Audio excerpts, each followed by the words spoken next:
Hello everyone, greetings from doctor Rashmi's homeopathy. Friends, सर्दियों में सबसे ज़्यादा प्रॉब्लम देखी जाती है सर्दी खांसी ज़ुकाम की और बलगम वाली खांसी की।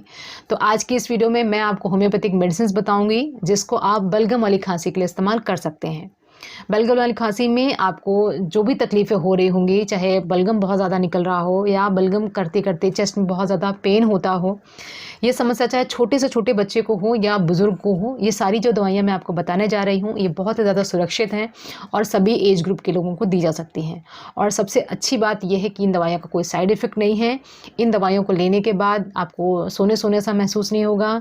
अगर आप स्टूडेंट्स हैं, अगर आपके बच्चे स्टूडेंट हैं तो अभी भी आप दवाइयों को दे सकते हैं। वो दवाइयों को लेते लेते भी अपनी पढ़ाई अच्छी तरह से कर सकते हैं। तो चलिए हम जान लेते हैं होम्योपैथी की कौन सी दवाइयाँ हैं जो बलगम वाली खांसी के लिए बहुत अच्छी हैं। पहली जो दवा है वो है एंटीमनी टार्टैरिकम। ये जो दवा होती है सबसे छोटे बच्चों से शुरू की जा सकती है, यानी अगर 6 महीने का भी बच्चा है तभी भी ये दवा दी जा सकती है। 6 महीने से छोटे बच्चों के लिए आप डॉक्टर से कंसल्ट करके ही लें। ये जो दवा होती है ये जो पेशेंट होता है जिनको ये दवा सूट करती है उनके अंदर ऐसा लगता है कि जो सांस की नली है ऊपर से नीचे तक पूरी बलगम से भरी है। खड़-खड़ की आवाज़ आती रहती है। बच्चा जब सांस लेता है तभी भी उसके चेस्ट से खड़-खड़ की आवाज़ आती है। फ्लेम जो है ऊपर नीचे चलता रहता है। जैसे ही बच्चे को लिटाते हैं उसको ठीक लगता है और उठाने के बाद खांसी शुरू हो जाती है। तो अगर बलगम वाली खांसी है जिसको निकाल पाना बहुत मुश्किल है, ऊपर नीचे करता रहता है लेकिन जब वो हॉक करने की कोशिश करता है, खांसी करने की कोशिश करता है, तब वो निकाल नहीं पाता है। तो बहुत ज़्यादा कोशिश करने के बाद वो निकल जाती है और बहुत ज़्यादा बलगम रहता है। तो बलगम वाली खांसी में अगर सबसे पहली दवा कोई काम आती है तो एंटीमनी टार्टैरिकम होती है। एंटीमनी टार्टैरिकम छोटे बच्चों से लेकर के बुजुर्गों तक को दिया जा सकता है और इस दवा सबके लिए बहुत ही ज़्यादा सेफ़ है। इस दवा का मेन इंडिकेशन यह है कि दिन भर खांसी आती है, बलगम वाली खांसी आती है और लेटने पर खांसी में आराम मिलता है, बैठने से खांसी शुरू होती है। वहाँ पर आप एंटीमनी टार्टैरिकम दे सकते हैं। इसकी जो पोटेंसी होगी वो 30 रहेगी। 30 पोटेंसी की एंटीमनी टार्टैरिकम को दिन में 2 बार आप लेते रहें। 1 हफ्ते तक पूरी तरह से खांसी आपकी ठीक हो जाएगी, आपका बलगम पूरी तरह से निकल जाएगा। जो अगली दवा है वो कोरेलियम है। जो कोरेलियम रूब्रम इस दवा का पूरा नाम है। ये जो दवा होती है ऐसे केसेस में देनी है जहाँ पर फॉर एग्जांपल कोई बच्चा है जिसको जो पूरे दिन ठीक रहता है लेकिन दिन में 2-3 बार ऐसा होता है कि एकदम से उसको खांसी शुरू होती है, 5-10 मिनट तक लगातार खांसी करता रहता है और उसके बाद बीच में बिल्कुल नॉर्मल रहता है, या रात में जब वो सोता है तब उसको बहुत तेज़ खांसी होती है। तो अगर अटैक्स आते हैं विद इंटरवल, बिल्कुल प्लेन इंटरवल है, लगता है नहीं कि उसको कभी खांसी ज़ुकाम है, लेकिन जब आता है तो एक एपिसोड के जैसा आता है, उसके बाद बिल्कुल शांत हो जाता है। तो ऐसे केस में कोरेलियम रूब्रम देनी है। इसको भी 30 पावर में 2-2 बूंदे अगर बच्चे हैं, 4-4 बूंदे अगर बुजुर्ग हैं, 1 हफ्ते के लिए आप दे सकते हैं।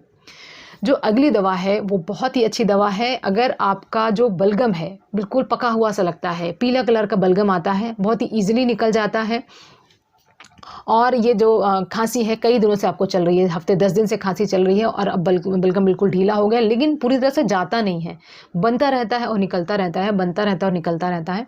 ये अगर कंडीशन रहती है इसमें आप पल्साडेला दे सकते हैं। पल्साडेला आपको तब देनी है जब बलगम का रंग बिल्कुल पीला हो, जिसको हम पका हुआ बोल देते हैं। तो पका हुआ अगर बलगम आ रहा है तो वहाँ पे आप पल्साडेला दे सकते हैं। अगेन बच्चों के लिए पल्साडेला के 2-2 बूंदे, बड़ों के लिए पल्साडेला के 4-4 बूंदे दिन में 2 बार आप दे सकते हैं हफ्ते भर के लिए। इसके अलावा एक दवा है जो कि बहुत अच्छा काम करती है। अगर बलगम आ रहा है लेकिन वाइट कलर का बलगम आ रहा है, बहुत ज़्यादा पेन के साथ आता है, खांसी करते करते चेस्ट में पेन होने लगता है और बलगम जब निकालता है बिल्कुल वाइट कलर का बलगम निकलता है, इसमें आप नाट्रिम्यूर दे सकते हैं। नाट्रिम्यूर की पावर 30 रहेगी। छोटे बच्चों में 2-2 बूंदे, बड़ों में 4-4 बूंदे हफ्ते भर आप दे सकते हैं। जो अगली दवा है वो बहुत अच्छा काम करती है, टॉनिक का काम करती है, आपके चेस्ट को एक स्मूथनिंग का काम करती है, मतलब एक लेयर जैसा बना देती है और बलगम निकाल करके आपके चेस्ट में जो भी कमज़ोरी आ चुकी होती है, खांसी कर करके चेस्ट में वीकनेस बहुत ज़्यादा लगती है या बहुत ज़्यादा सोरनेस लगता है, उसको भी ख़त्म करती है। ये दवा का नाम है सेनेगा। सेनेगा के ऊपर मैंने एक कंप्लीट वीडियो बनाई हुई है। जो बुजुर्ग लोग हैं वो इस वीडियो को पूरा देख सकते हैं। बहुत ही डिटेल्ड वीडियो है, इसमें पूरी डिटेल्स बताइए कि सेनेगा को कैसे और कब लिया जाना चाहिए और किन किन परिस्थितियों में लिया जाना चाहिए। अगर हम बात करें ये जो बलगम वाली खांसी है, इसके केस में बुजुर्ग लोग इसको ले सकते हैं। अगर उनको जो खांसी है उसको जो बलगम है उसको निकालने की ताकत नहीं लगती है, बिल्कुल वो खांसने की कैपेसिटी नहीं लगती है और बलगम भरा रहता है लेकिन इतनी ताकत नहीं रहती कि उसको निकाल पाएँ, वहाँ पर वो सेनेगा ले सकते हैं। इसके अलावा अगर हम बच्चों की बात करें तो बच्चों के केस में एक बहुत ही अच्छी दवा है जस्टिशिया अधाटोडा। ये भी दवा बहुत अच्छा काम करती है बलगम को बाहर करने के लिए। अगर आप छोटे बच्चे हैं, अगर आपके घर में छोटे बच्चे हैं जिनको खांसी ज़ुकाम है, बहुत ज़्यादा बलगम आ रही है, बलगम जो है पकी हुई है या कैसी भी है, उसमें आप थोड़े से गुनगुने पानी में जस्टिस या आधा टोडा को डाल करके दे सकते हैं। ये एक रेस्पिरेटरी जो ट्रैक्ट होता है उसके सारे इन्फेक्शन को क्लियर आउट करता है। आपके बलगम को बिल्कुल निकाल करके 2-3 दिनों के अंदर ही बलगम को पूरा साफ़ कर देता है और आपकी सांस वापस से बिल्कुल क्लियर हो जाती है। कोई भी खड़खड़, कोई भी चेस्ट में कोई प्रॉब्लम नहीं बचती है। तो बच्चों के केस में जस्टिस या आधा टोडा बहुत अच्छा काम करती है। बड़ों के केस में सेनेगा बहुत अच्छा काम करती है। जो सेनेगा होती है वो एडल्ट्स भी ले सकते हैं। इसकी जो डोज़ रहेगी वो मदर टिंचर फॉर्म में रहेगी। तो मदर टिंचर फॉर्म में इसकी डोज़ लेनी है 10-10 बूंदे आधे ग्लास पानी में। पानी गुनगुना होना चाहिए। इन दवाइयों को लेते समय आपको ध्यान रखना है कि दिए हुए समय यानी हफ्ते से ज़्यादा इन दवाइयों को आपको नहीं इस्तेमाल करना है। जितनी डोजेज़ बताई हैं उससे ज़्यादा आपको नहीं इस्तेमाल करना है। जो दवाइयाँ बताई इनके साथ कोई और दवाइयाँ मिक्स नहीं करनी हैं। और अगर आपकी कोई एलोपैथिक दवाइयाँ चल रही हैं, ब्लड प्रेशर वगैरह की दवाई चल रही है, थायराइड की दवाई चल रही है, तब आप इन दवाइयों और एलोपैथिक दवाइयों में से आप आधे घंटे का अंतर ज़रूर रखें। खाने के बाद कोई भी महक वाली चीज़ें आप नहीं खाएँ, क्योंकि इन दवाइयों का असर बिल्कुल डीएक्टिवेट हो जाएगा। तो फ्रेंड्स, ये सारी इन्फॉर्मेशन थी बलगम वाली खांसी की होम्योपैथिक मेडिसिन के बारे में। सूखी खांसी की जो वीडियो है वो ऑलरेडी पब्लिश हो चुकी है।